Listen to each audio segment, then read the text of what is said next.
Shabbat, Daf, Nun, Aleph, Amud Aleph. Nous commençons la Mishnah au troisième ligne. La troisième ligne. L'eau qui s'aoumi beodiom, s'il n'a pas couvert sa casserole. Ici, on veut dire enfouir sa casserole. Alors, pourquoi on dit couvert? C'est pour nous dire que lorsqu'on a enfoui une partie de la casserole, ça ne suffit pas. Il faut avoir tout enfoui avant Shabbat, parce que sinon, on ne peut pas en rajouter. Ce sera un issour d'enfouir. Pourquoi on n'a pas le droit d'enfouir? De peur que on réalise qu'elle est pas assez chaude, la casserole, et qu'on la réchauffe. C'est pour ça qu'on n'a pas le droit de couvrir pendant le Shabbat. Mais Ben Hashmashat, on a le droit, c'est-à-dire à l'entrée de Shabbat, on a le droit, même si c'est peut-être Shabbat, parce qu'elles sont toujours chaudes. Les plats, à ce moment-là, les plats sont toujours chauds, puisque on vient de les enlever du feu.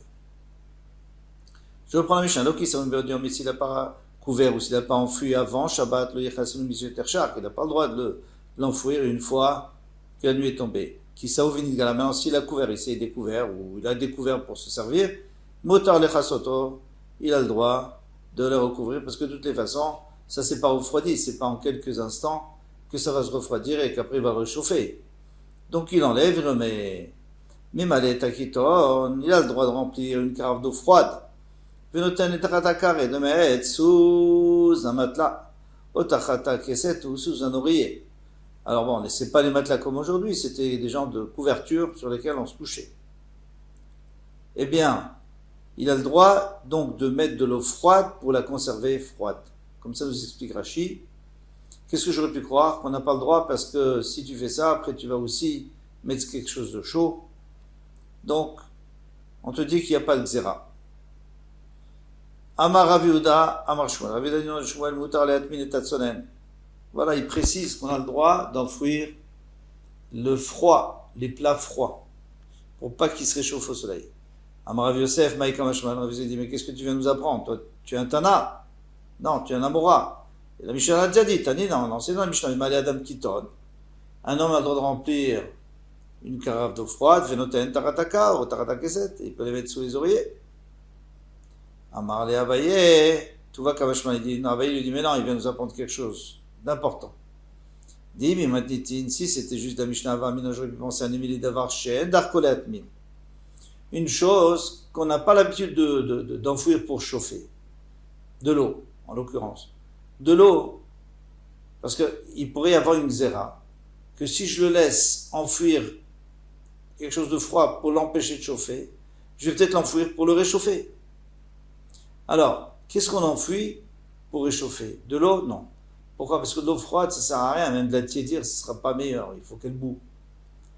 Mais peut-être qu'un plat, oui, parce qu'un plat qui est trop froid, si on l'enfouit, il va un petit peu se tiédir et il sera bien meilleur. Aval d'avoir acheté l'arcolet, quelque chose qu'on a l'habitude d'enfouir pour le réchauffer. L'eau, j'aurais pu croire qu'on n'a pas le droit, Kamash Malan. C'est pour ça qu'il vient nous a précisé que c'est pas seulement la carafe d'eau, mais c'est même tout ce qui est frais. Amaravuna, Amarav. Ravuna dit au nom de Rav.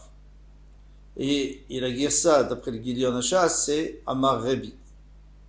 Asur le atmin et tatsonen, il est interdit d'enfouir du froid. Vatania Rabbi tire l'atmin et tatsonen. Et pourtant, on a une braïta qui dit que Rabbi Mefourash, il a permis d'enfouir le tsonen. Oui, mais ça c'est Rabbi et ça c'est Rav. C'est pour ça que la Girsa nous dit Amar Rabbi. Bien qu'en réalité, il a écrit Amarav. Mais le Rachash, Kedarko Bakodesh, comme il a l'habitude d'essayer de conserver notre Girsa et de ne pas dire Amar Rabbi, de dire Amarav, il dit de toutes les façons, ça serait une question, parce que si Rabbeinu Akadosh, qui était le maître de Rav, s'il lui l'avait permis,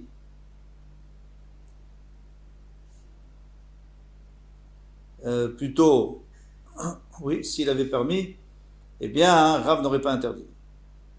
La Gemara répond, elle dit, Lokacha, c'est pas une question. Amikame delish, mais Rabbi Ishmael, Rabbi aussi. Rabbeinu Akadosh, il avait interdit avant d'entendre des paroles de Rabbi Ishmael, Rabbi aussi, le fils de Rabbi aussi. Alors, Rabbi Ishmael, le fils de Rabbi aussi, c'était un grand Talmid Chacham, et Rabbi aussi, c'était le maître de Rabbeinu Akadosh. En tout cas, au début, après Rabbeinu Akadosh, en tant que Rosh Yeshiva, il l'a rattrapé, peut-être. Mais en tous les cas, chaque fois que Rabbi Ishmael parlait, eh bien, Rabbeinu Akadosh avait du respect pour lui, surtout quand il parlait en nom de son père.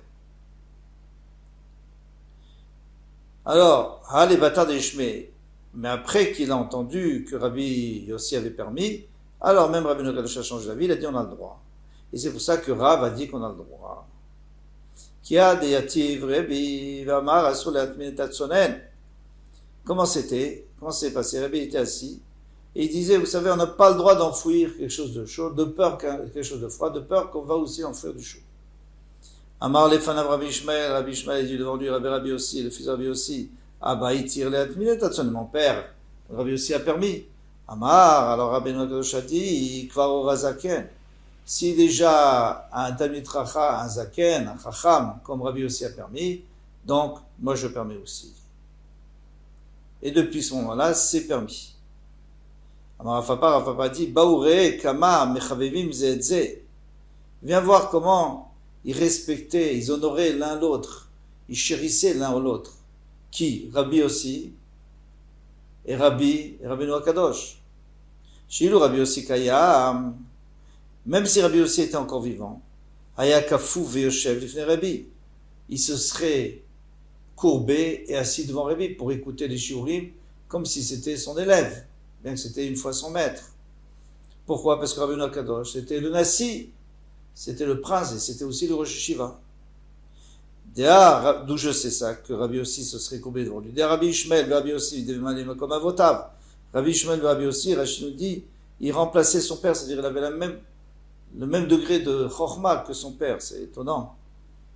Hava, vekafouf, yoshev Rabbi, malgré tout, il venait et il se penchait devant Rabbi pour écouter et pour accepter. Vekamar, et malgré tout, Rabbi Nakadosh a dit, kvar orazaken, bien que Rabbi aussi et Rabbi Ishmael respectaient beaucoup Rabbi lui aussi respectait, et il disait, eh bien je change d'avis parce qu'il a tranché comme ça. Amar les Rav Nachman et Daou. Donc en conclusion, on a le droit de mettre de l'eau froide pour la garder froide sous des oreillers. Amar Rav Nachman et Daou Rav Nachman a dit à son serviteur Daou, Atminit sonen, premièrement je te demande d'enfouir du froid pendant Shabbat pour que ça reste froid, de l'eau froide. Ve a été les mayas d'Achim Fila Rama. Et apporte-moi de l'eau que le boulanger Goy a cuit. Shama Rabbi Ami a entendu Vikpad. Il était énervé. Amar Rav Yosef Maïtama Vikpad. Pourquoi il était énervé? Kiravata Avit. Qu'est-ce que tu veux de Rav Nachman? Rav Nachman, il a fait deux choses qu'il avait appris de ses maîtres. Donc laisse-le. Chada Kirav et Chada Kirav Shmuel. Shmuel. Une chose c'était comme Rav, une chose c'était comme Shmuel. Shmuel. Qu'est-ce qui était comme Shmuel? Damar Rav Yehuda Amar Shmuel. Rav Yehuda de Shmuel Mutar le Atmi et Tatsonen. On a le droit d'enfouir du froid. Alors c'est normal qu'il ait dit à son serviteur d'enfouir du froid. Qui Rav, Damarav, comme Rav, qu'est-ce qu'il a dit Rav? Damarav Shmuel Barav Yitzchak, Amarav, on de Rav, Kol Shiu Nechal Kimot Shuchai. Tout ce qui se mange cru, Enbo Mishum Bishul Enochim, il n'y a pas d'interdit de Bishul Enochim. Parce que nous on sait que les Chachamim ont interdit de manger quelque chose qui a été cuit, des aliments qui ont été cuits par un goy, même s'ils sont 100% cachers, eh bien ici, si on pouvait le manger cru, il n'y a pas de problème, on a le droit aussi de manger cuit. Vous, ça va. Alors maintenant, alors pourquoi est-ce qu'il est venu se plaindre? Pourquoi il n'était pas content, Rabbi Ami? Vous savez, lui il pensait à Adam Chashouf Shane. Un homme important comme Rav Nachman, il ne faut pas qu'il se permette, même si c'est moutard. Parce que s'il commence à enfouir du froid pour pas que ça réchauffe, quelqu'un va le voir et il va dire, moi je vais mettre du chaud. Et pendant Shabbat, on n'a pas d'enfouir. Et quand quelqu'un va le voir qui prenait un café avec de l'eau qui avait, par exemple, un café avec de l'eau qui avait été cuit par un goy, alors lui, il va dire, bon, de l'eau ou autre chose, pourquoi pas.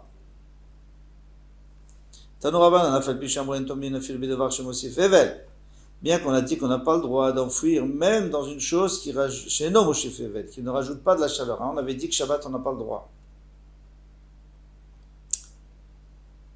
Mishecha shecha, imba leosif mosif. Maintenant, si quelqu'un il a déjà mis avant Shabbat, il a enfoui dans quelque chose qui ne réchauffe pas, eh bien il peut rajouter.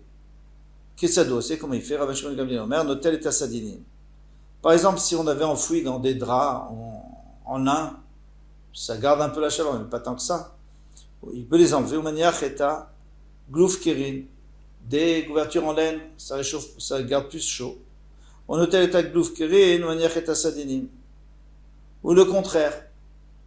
Il a le droit il peut enlever les couvertures pour mettre des draps. Vous allez me dire, mais c'est bien sûr qu'il a le droit, il enlève, il diminue la.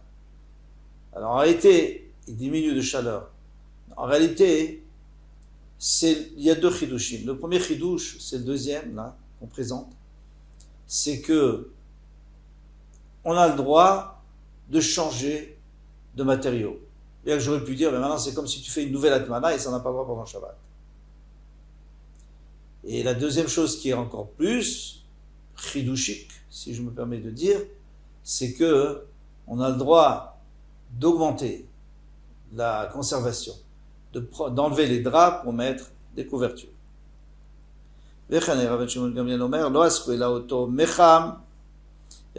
disait encore autre chose. Il disait que tout ce qu'on a interdit d'enfouir pendant Shabbat, de peur qu'après je réchauffe la casserole, shalom, ça c'est si on va enfouir le même mecham, la même bouilloire, la même casserole.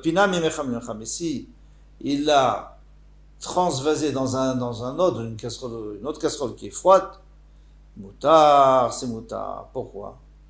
Parce qu'on craint plus qu'il va réchauffer. Pourquoi? Ashta, akure kamakirne. Maintenant, il est en train de refroidir, parce que quand je transvase d'une casserole chaude à une casserole qui n'est pas sur le feu, eh bien, ça se refroidit. Artucheka martachla, tu t'imagines que maintenant, je vais le réchauffer pendant Shabbat. Si quelqu'un a une casserole et il faut qu'elle soit très chaude pour les invités, il risque de paniquer, dire elle n'est pas assez chaude, donc je vais la réchauffer. Mais si lui-même il est en train de la refroidir, c'est pas pour la réchauffer tout de suite. Apparemment, il n'a pas besoin qu'elle soit trop chaude. Taman vekisa bedavar anital beshabbat. Maintenant, s'il a enfoui ou il a couvert, il a enfoui, il a couvert dans quelque chose qui est nital beshabbat, qu'on peut déplacer Shabbat. Par exemple, dans des couvertures. Donc, il a enfoui, c'est-à-dire toute la casserole sauf le couvercle, vekisa, et après il a couvert aussi avec des couvertures. Dans ce cas-là, il n'y a aucun problème. Il peut prendre, il peut enlever, remettre, c'est pas moutse.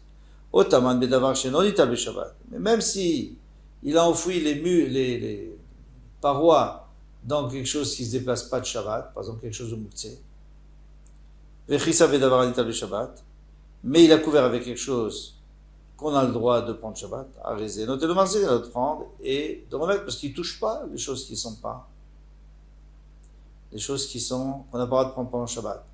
Bon, alors après, il reste le problème de savoir si le creux va se combler, etc. Mais en tous les cas, en penchant, c'est sûr qu'on aura le droit, et de toute façon, c'était une marloquette.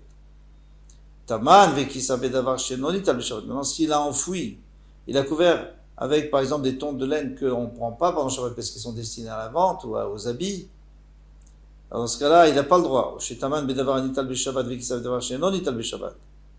Ou alors, il a enfoui avec quelque chose qui se prend Shabbat, qui n'est pas mouktsé, mais il a couvert avec quelque chose qui n'est pas mouktsé, on n'a pas le droit de déplacer Shabbat. Alors, comment il va faire pour le déplacer, s'il veut l'enlever? Si par exemple il y avait un petit endroit où le couvercle n'était pas couvert, alors il n'y a pas de problème, l'hôtel ou marzir, il peut le prendre, remettre, il peut prendre à cet endroit-là, et il ne touche pas le mouktsevim là, mais sinon, et non hôtel ou marzir, il n'a pas le droit de prendre et de remettre. Voilà pour ce Hamoud. À bientôt, Bezrat Hashem.